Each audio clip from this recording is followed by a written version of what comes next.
Fifth Sunday, Vive Easter First. Reading Acts 14:21 to 27.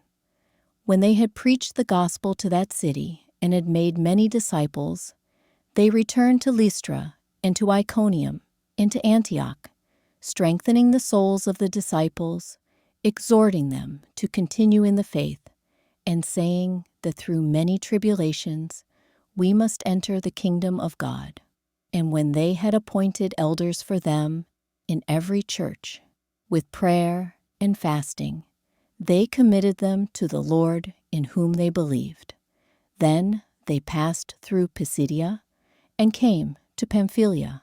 And when they had spoken the word in Perga, they went down to Italia, and from there they sailed to Antioch, where they had been commended to the grace of God for the work which they had fulfilled. And when they arrived, they gathered the church together and declared all that God had done with them, and how he had opened a door of faith to the Gentiles.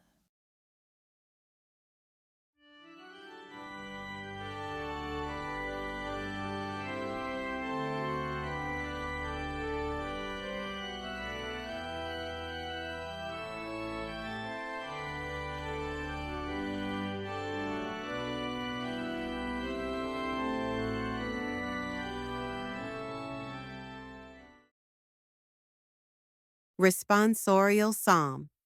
Psalms 145, 8 to 13. The Lord is gracious and merciful, slow to anger and abounding in steadfast love. The Lord is good to all, and his compassion is over all that he has made. All thy works shall give thanks to thee, O Lord, and all thy saints shall bless thee. They shall speak of the glory of thy kingdom, and tell of thy power, to make known to the sons of men thy mighty deeds, and the glorious splendor of thy kingdom. Thy kingdom is an everlasting kingdom, and thy dominion endures throughout all generations. The Lord is faithful in all his words, and gracious in all his deeds.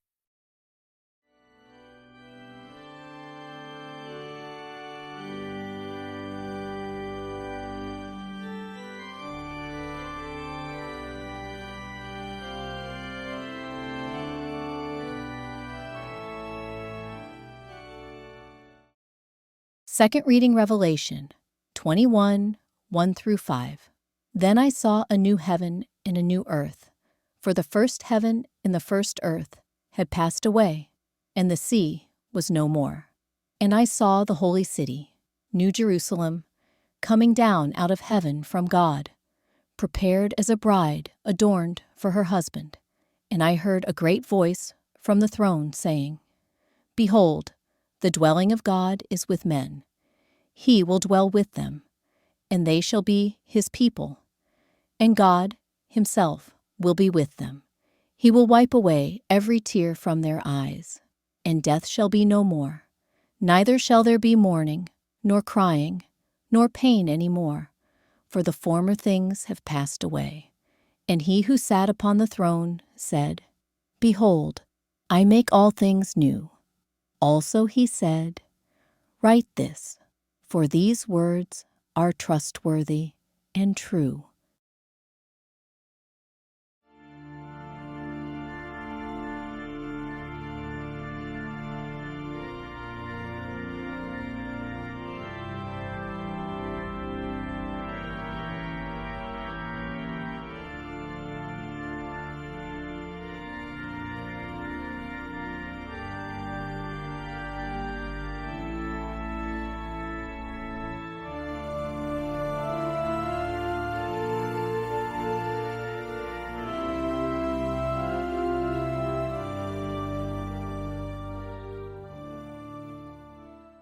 Gospel John 13:31 to 33, 34 to 35.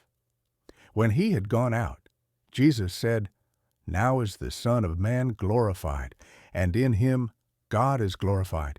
If God is glorified in him, God will also glorify him in himself, and glorify him at once.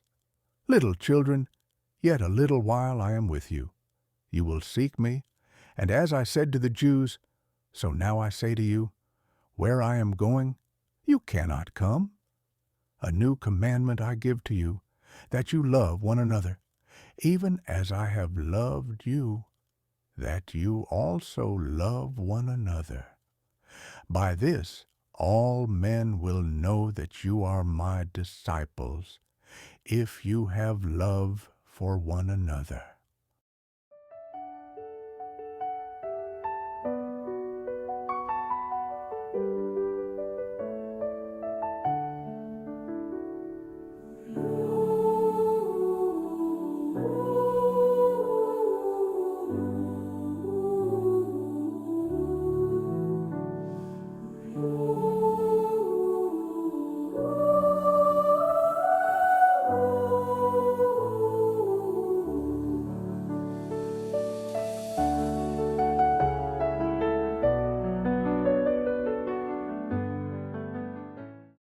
In this intimate moment at the Last Supper, Jesus reveals two profound truths to his disciples.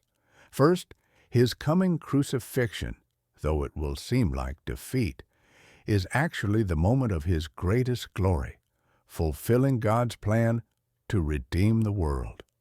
Second, he leaves them with a radical new commandment. Love one another as I have loved you. This wasn't about mere affection, but the kind of selfless, sacrificial love that Jesus demonstrated on the cross. Reflection. Today, Jesus still calls us to be known by this same love. In a world divided by hatred and pride, our willingness to serve, forgive, and lay down our preferences for others becomes the brightest testimony of His presence in our lives. When we love like Christ, especially when it's costly, we don't just talk about the gospel, we show it.